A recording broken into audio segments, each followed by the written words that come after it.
All right. So, summing up again from both lectures, I told you the 15th century Christians lived a vigorous Orthodox spirituality, but it was distinct from and in complementarity to the Mass, the liturgy, and the clergy. A change in social location, the advent of printing, the ideology of corruption, reform, and anti-clericalism created fodder for radicalization. Luther's peculiar idiosyncratic theology was the perfect vehicle to ignite that tinder, but the major reformers, especially Calvin, resisted the populism that they unleashed. However, the Reformation solas could not contain the ecclesial structures that they wanted to retain, all right? And so, we have modern denominationalism. Today, the situation in the church is not that much different, to be honest with you. We have a tremendous treasure in Catholic tradition, but one that is often not adequately communicated. And so people, like they did in the 16th century, are looking for novel forms of religious association to meet that basic spiritual need of encounter with Christ, of conversion to Christ. And unfortunately, if they don't have that itch scratched in the Catholic Church, they will go elsewhere, and they do, unfortunately, in large numbers. The solution, I think, is ultimately the one proposed by the Second Vatican Council. This is what the Church says in Sacrosanctum Concilium. The Church, therefore, earnestly desires that Christ's faithful, when present at this mystery of faith, meaning the Mass, should not be there as strangers or silent spectators.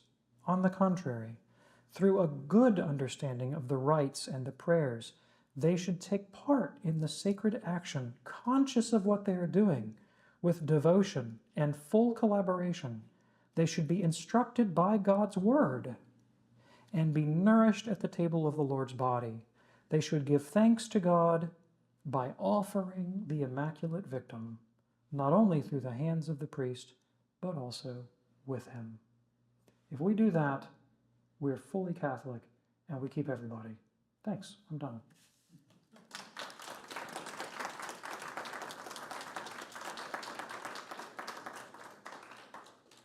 But just in view of this last statement from the Vatican, why you feel that the Vatican itself, the Council itself, failed to unite the Protestant churches? Why did the Second Vatican Council fail to reconcile Protestants to the Church? I have an article that I wrote for One Voice a couple of years ago called "How Vatican II Made Me a Catholic." Okay, so I think that the Council often did succeed. Okay, there is within Protestantism today, not maybe as much in the last 10 years, but in the previous 20, since about the mid-90s, early 90s, a tremendous movement within academic Protestantism towards an embrace of the Catholic tradition. Not as normative, but as evocative and helpful and something needful. Guys like Thomas Oden at Drew University, who's a Methodist theologian, begins the patristic commentary series on the Bible. Somebody like Mark Knoll, who's a historian of evangelicalism, is spearheading evangelicals and Catholics together. He now teaches at Notre Dame and writes for the journal First Things, which is an ecumenical quasi-Catholic journal, calling for a return to the tradition. Gerald McDermott, who is an Anglican theologian who teaches at Beeson Divinity School after being appointed as a distinguished professor after an august career, who writes the co-authors with Alistair McGrath, the Oxford Dictionary of Evangelical Theology, writing about the great tradition and how needful this is for the development and elaboration of evangelical theology today. So at the upper echelons of Protestant and especially evangelical theology, there's a deep appreciation of the Catholic tradition. Richard John Newhouse is a product of that effervescence, and I think a convert that was inspired by the Second Vatican Council. Newhouse, of course, founded First Things, became a Roman Catholic priest, wrote the book in 1989 called The Catholic Moment, which basically anticipated this movement in Protestantism. And he said that the Catholic Church has positioned itself as sort of the representative of world Christianity, for better or for worse. And if the churches, and he meant the Protestant, Orthodox, and so forth, don't in some measure line up behind the Catholic Church and embrace her pastoral priorities, then Christianity as such will be sunk in the modern world. Okay, so that narrative exists within Protestantism. All right.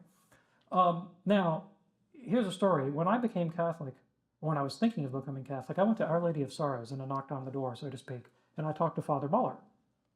And I said, I think I want to become Catholic. And he said, well, you're either marrying a Catholic or you read your way in. And I said, option B. Okay. Now, there are many churches in this diocese that are packed full of ex-Catholics. Packed full of ex-Catholics. Okay. One of them, of course, is the Church of the Highlands over here. They got tons of ex-Catholics. I have been to the Church of the Highlands and looked around out of curiosity. I've never worshipped there, but I've just kind of walked around and looked at the building. And I'm sort of addicted to bookstores. When I see a bookstore, I got to go in. Okay. So I wander through the foyer over there, and they have a bookstore. So I think, I wonder what kind of theology they read. Okay, and I wander over there, and guess what? They don't read theology. All right, they have a lot of Christian living. All right, popular spirituality. There's no hardcore dogmatic theology. Now there are people who read their way into Protestant tradition. All right, especially Calvinists. But I don't think people are reading their way into the Church of the Highlands. All right, I think they're serving, worshiping, praying, and Bible studying their way into the Church of the Highlands. I think that there are very low barriers to entry. All right, there are shallow pools in which people are finding themselves and finding an encounter with Christ that's intelligible to them. All right, and the pastoral ministry over there is aimed at kind of democratization. Well, a person who's in that shallow pool, all right, and there's a role for that. I mean, Archbishop Vigneron, in his pastoral letter from the Archdiocese of Detroit, is calling on his own catechetical ministers to create shallow entry points into Catholicism. There's a role for that kind of catechesis and evangelism. But people who are there in their spiritual life, and that's where most people are, all right, are unimpressed when I tell them to read Augustine of Hippo, right? They're unimpressed when I tell them to read Lumen Gentium from the Second Vatican Council. The theologians are impressed, all right? But the guy in the street is not impressed. And that's the reason I started with the story about St. Bernard's. It's very difficult to bring people culturally to the point where they can assimilate the Catholic tradition, no matter how beautifully it's articulated. You know, Pope Benedict, I just love Pope Benedict. I'm such a geek for Pope Benedict. And when he was elected to the papacy, I thought, this is it. This is the first time in history we've had a biblical systematic theologian on the See of Peter of this kind of quality. It's going to be amazing. His teaching is going to be so luminous. And it was, and nobody read it. All right? And then he's followed up by a populist who doesn't like theology. I mean, Pope Francis doesn't like theology. He says so, okay? And I completely do not believe that poll numbers are an adequate way to assess the efficacy of a papacy. In fact, I think they're extraordinarily dangerous. But it's telling that Pope Francis has got huge poll numbers, all right? Whereas when Benedict was in the papacy, I had people call my show and say to me, why does Pope Benedict hate everybody? Because that was the popular perception. Depends how you read. Of course. Of course. So, but you know, I mean, this room here is packed with converts. I know these people, all right, a lot of them. We're packed with converts. All of us read our way through it in the same way. We read the tradition, we read the council documents, we read the catechism, we read Lumen Gentium, we read Cardinal Newman, and we read our way into the church. So I think it worked, but it's not enough. Since the founders of the Reformation had this great love for Scripture, when and why and who was involved in taking out the 7 books and they wanted to take more out of Scripture? Right. I Okay. find it to be very ironic. So it is ironic. Okay. And you remember I read a quote from Luther earlier on. Oh, the question was, if the reformers were so devoted to Scripture, then why did they remove books? Okay. You remember I read a quote from Luther earlier on. Let me see if I can find it again, where he says, it is not, hang on, where's that Luther quote? Yes, it's not understanding or reading or speculation, but living and dying and being damned that makes a theologian. All right, so Luther, you can't understand Luther apart from his psychology, okay? It's a huge part of what being a Christian means to him, or this mystical experience that he has, or and he theologizes out of it. And for him, that becomes normative. that becomes the key to interpreting all of Christian life, including the Bible. And Luther has a very idiosyncratic interpretation of St. Paul.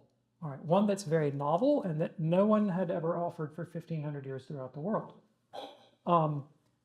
And there are a lot of problems with Luther's interpretation of St. Paul, this faith alone business. One of them is it seems to contradict the teaching of Jesus. All right, because Jesus never says anything remotely similar to you're saved by faith alone. All right, he says, me on that day and say, Lord, Lord, and I'll say, away from me, I never knew you. I mean, he teaches the opposite doctrine. Luther is not stupid. He knows this about Christ. And so he has to come up with a way of assimilating his very idiosyncratic interpretation of basically two passages, Romans 3 and 4 and Galatians 2, 3 and 4. All right.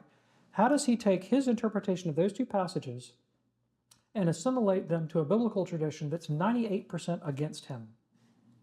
All right, you follow me? You see the difficulty? All right. What does he do? What does he do? He does a couple things. First of all, he invents a hermeneutical theory, a theory of biblical interpretation that is very radical. And the theory is that most of the Bible doesn't mean what it says at all. Okay? And it's called the theory of law and gospel. And Luther says all of the Bible is to be divided into two categories. Law is any imperative command. The command, don't do this or do that. That's law for Luther, all right? And the trick for Luther is to realize that we are always and inevitably incapable of obeying whatever command we are issued, all right? So the command to love God is impossible to keep, all right? The command not to commit adultery is impossible to keep because, Jesus himself says, if you look at a woman lustfully in your heart, you've already committed adultery with her. And Luther believes that concupiscence is sin. All right? Catholics don't believe this. Concupiscence is not sin. But for Luther, disordered appetite is itself imputable. It's culpable. So because of this, there's no way anyone can ever satisfy the demands of the law, however it's framed. So most of the Bible, which consists in moral exhortation, cannot be taken at face value because we can't obey it. So why then does God put it there? He puts it there to scare the hell out of us, literally. And once you're utterly terrified, the way Luther was, you remember when he talked about it's near the horror of despair? Then, zoom, you get enlightened by this doctrine of free grace and justification. And that's the key. That's the key, all right? So Luther has no problem. He picks up the Bible and it says something he doesn't like. He goes, well, that's just law. That's just law. That's just there to scare the hell out of me. And here is the doctrine of free grace that I find in basically two passages of the Bible. And that's the key that unlocks all of the scriptures. Now, Luther recognizes the absurdity of this, that he has basically denuded most of the Bible of any objective meaning. And he admits it. And he writes all these prefaces. They're famous. Okay? He has a preface to the New Testament in which he patently admits that you cannot derive his doctrine of justification from the teaching of Christ. That is a radical, radical position to take. All right? It's very radical. Now, if he is willing to throw Jesus under the bus, then what the heck do you think he's going to say to St. James? Okay? And so this interior, subjective, sort of mystical encounter with Christ through free justification becomes the hinge on which he interprets not only the Bible, but the canon, Christian history, and the deliverances of reason, so that Luther becomes an avowed irrationalist and says that it is impossible, in principle, to form a logic of faith, and that dialectical reasoning will always be deceived when applied to theological terms. He is a complete irrationalist. Credo quia absurdum est. But he's brilliant. He's just brilliant. When you read him, you're like, oh, wow, yeah, this is good. I mean, it's, you walk away just mesmerized because he's just scintillatingly brilliant. Yes? You were referring to when Mass was going on behind the screen and they were just sort of, the popular people were just in the pews, either giving their stipends to the masses set on the sides. I was wondering what your views are, sort of in light of that regarding the Tridentine Mass and also the Oriental position for the Mass. Okay, thanks. You're gonna get me in trouble here, aren't you? Right. No, Okay, it's really so first of all, to describe that form of lay spirituality in the Middle Ages is not to utterly repudiate it. Oh, the question was, given what I said about the form of celebration of the Mass in the High Middle Ages, what implications does that have for liturgical politics today? All right, the Tridentine Mass, Ad Orientem, and so forth. First of all, it's not to utterly repudiate it. All right, and to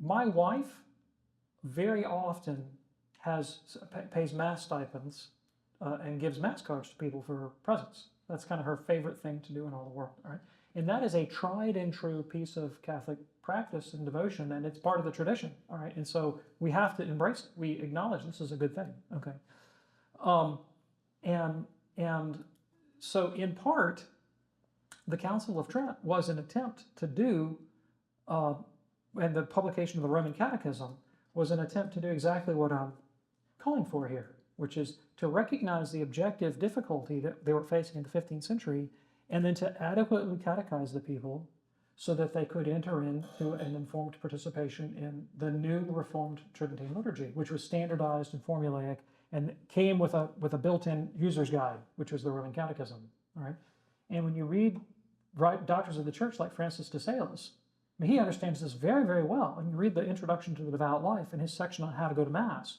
and he's explaining to you how to do it. Okay, now, so there is a question. I am not a romantic, and I don't believe in golden ages. Okay, I ought to be clear by now, I think. Okay, and I don't believe in monocausational explanation, and I'm not an ideologue. All right, so my answer to almost everything is yes and no, and it depends on what you mean, and in a certain manner. Okay, and when it comes to the Mass, all right. So I know people. I knew this was a very illustrative experience for me. When I was in Iowa, there was a man who had a very, very low IQ, I mean, probably below 85, who had grown old in the Catholic Church in Iowa City, and in his dotage, he decided he would go to college, and he was very devout, and he decided to take religion classes, and he would show up in our courses, and it was ridiculous. It was impossible. He was completely incapable of doing college level work, absolutely incapable. And you would give an essay assignment or a paper, and what he would write would be almost like crayon scratchings. It was almost cruel. Okay, so we all ran to the professor and we said, we don't know what to do. We cannot fail this man because he's never going to matriculate. He's just here because he's kind of on a trip, right? But we can't pass him either.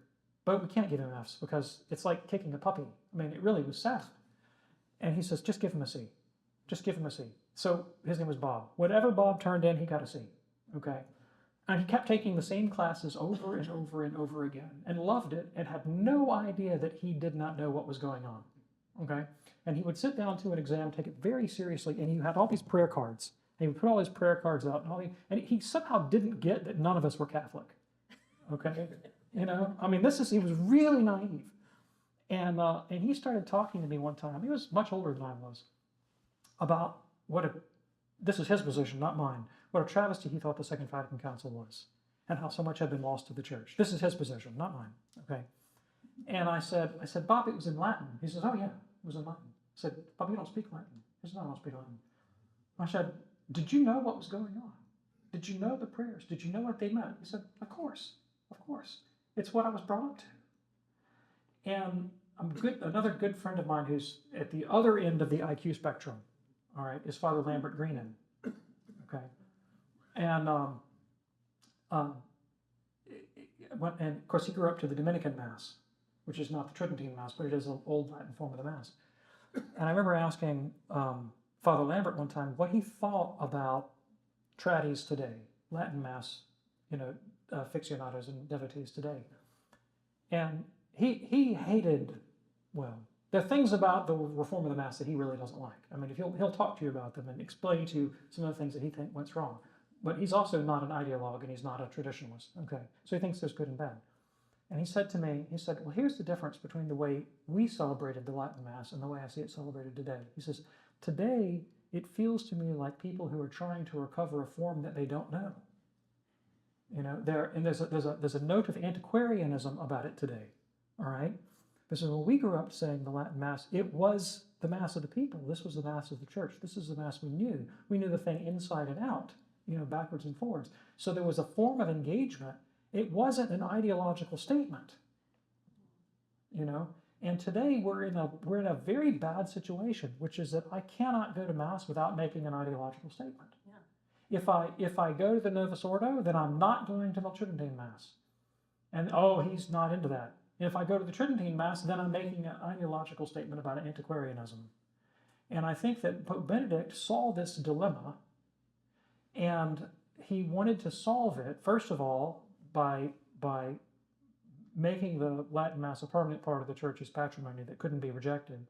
But then he also he articulated the goal of the mutual sort of organic informing of one rite to another, and hoped that at some point in the distant future, we might be able to turn back to a single rite of the Church that would retain everything that was good about everything.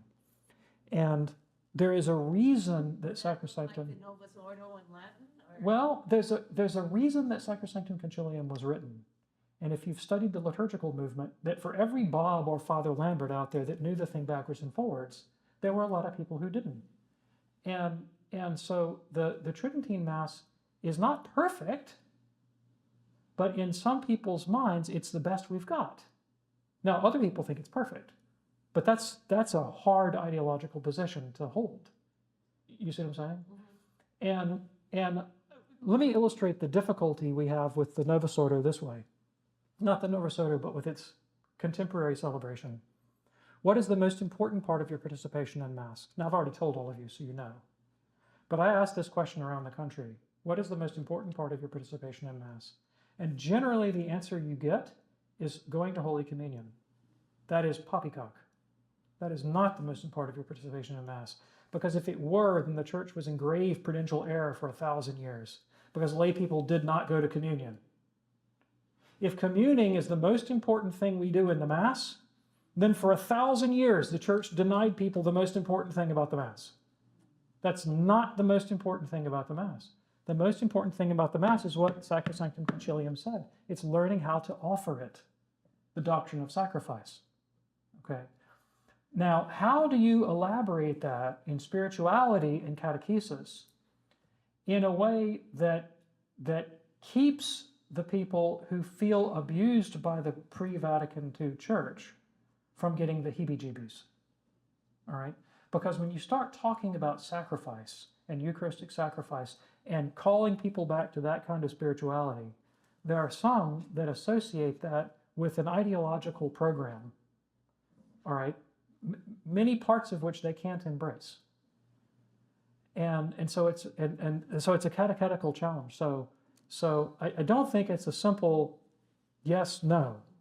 You know, I think that we're in a moment in the Church's history. And I think the best thing we can do is to continually talk about it, to raise these questions for examination, to draw distinctions, to elaborate, to try to bring clarity and depth and context, and to get beyond the gosh darn ideology. And that's the ideology of the right, and it's the ideology of the left. As long as these things are framed in ideological terms, we're never going to come to any agreement. My question revolves around the common teaching of Reformation history. I'm a cradle Catholic, but I went to public school. I grew up in Virginia, and we had very good public schools. 6-kid family, my parents could not afford to send us all to private school. And I clearly remember in the 11th grade taking history, and that's where we learned about the Reformation. And it was funny because a friend of mine who was raised, her mom was Asian and her dad was American, so she had no religious background whatsoever. Right. But she was valedictorian of our class, and I had to explain to her all this stuff because she had no background in Christianity. The point that I'm getting at is the way that I was taught in school is almost completely wrong. And it's not, Yes, it's yes. not the only thing that Yes. I learned as an adult. Yes.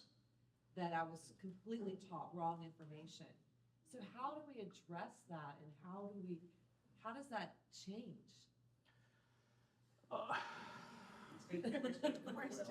Okay, so the question is, given that the popular narrative, the academic narrative, the scholastic narrative that you'll get in schools is so radically insufficient and just flat out wrong, culturally, how do we change that? How do we actually disseminate deeper understanding of of history throughout the popular culture?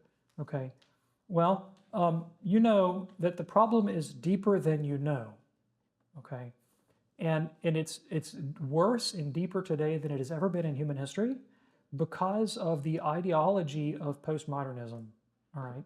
And postmodernism is a French nihilistic philosophy that was the fruit of the devastation of the Second World War, that despaired of ever coming to any rational knowledge of anything whatsoever at all, and was imported into the university, especially the English department, the English faculties of the United States in the 1970s and 80s. That reduces everything that we do to identity politics. All right, so there is no truth, there is no beauty, there is no goodness, there's only class and identitarian struggle. All right, and so teaching history itself is a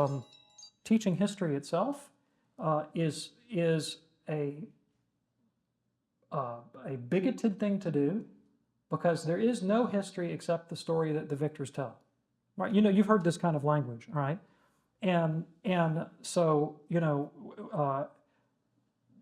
there are calls now in the popular culture to eliminate the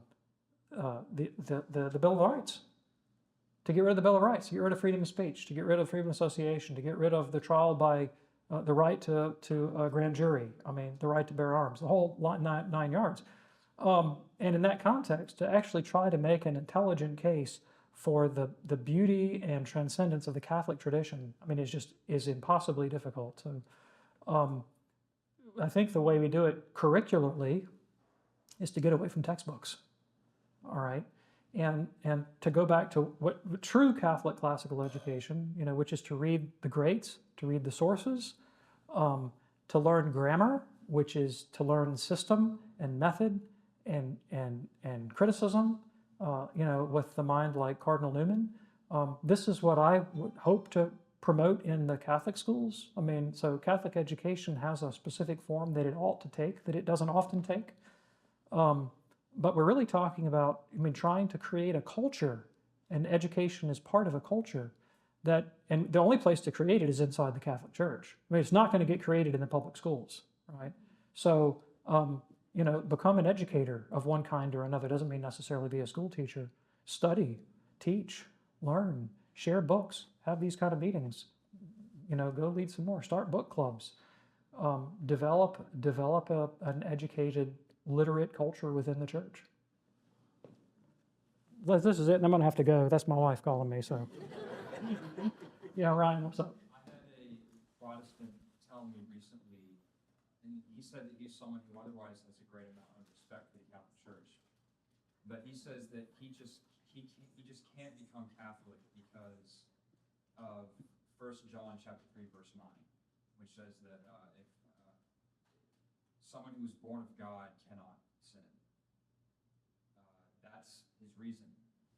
Okay, so what's the minor premise in the syllogism? He thinks that basically there's a difference between the inner man and the outer man. That if you're born again, that what is preserved, what cannot be tainted, which is what will make, which means that you're saved, is this inner man, this life of God within you. The outer man is the one that's filled with concupiscence and all of that. You know, that will always sin. That's how he rationalized it. Right, so that's a very, very Gnostic view of the human person. Yeah. It's a Manichaean, dualist view of the human person. All right, so the solution for him, I mean, apart from philosophy and exegesis, and you go a long way on philosophy and exegesis, is literature, the man needs to read C.S. Lewis. All right. And Lewis is a tremendous bridge between Gnosticism and the Catholic Church. Lewis was a man whose dispositions were Catholic and whose prejudices were typically Northern Irish.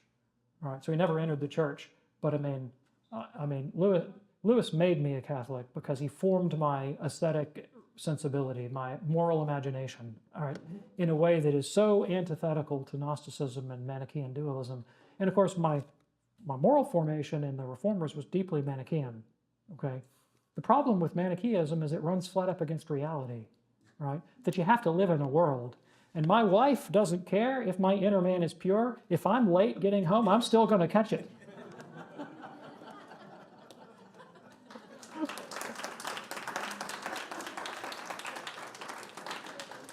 So, on that note, go purify the outer man.